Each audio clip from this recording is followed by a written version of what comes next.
La guerre entre la Russie et l'Ukraine se déroule aussi sur la toile.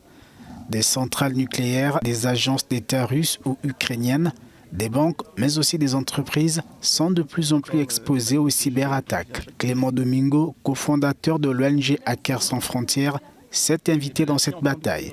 Le franco-sénégalais de 31 ans appelle à la vigilance face à la nouvelle donne. Et là, clairement, depuis 10 jours et encore plus la semaine qui vient de s'écouler, une résurgence juste absolument folle des cyberattaques, aussi bien du côté russe, mais aussi du côté ukrainien, il faut le dire.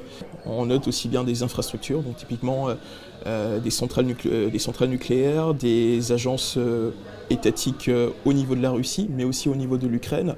On note aussi un peu après ce qu'on appelle des banques classiques. Donc là, il y a entre autres une grosse holding avec l'équivalent de énormément de fichiers qui s'est fait aussi pirater, hacker. Donc tous ces fichiers sont dans la nature. On note aussi après des entreprises un peu plus classiques, vraiment ce qu'on appelle du tout venant, qui vont faire du business en Russie. Cette fameuse application-là qui sert... Celui qui se présente comme un hacker éthique pour sécuriser la démocratie dit avoir déjà joué sa partition depuis le début de cette guerre.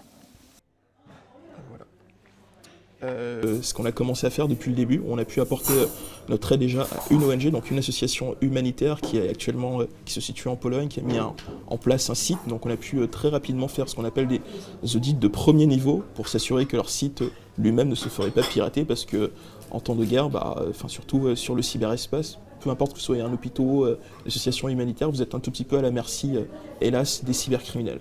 Pour se prémunir, rappelle le franco-sénégalais, il faut se doter de passes robustes, avoir plusieurs adresses mail et surtout, rester vigilant.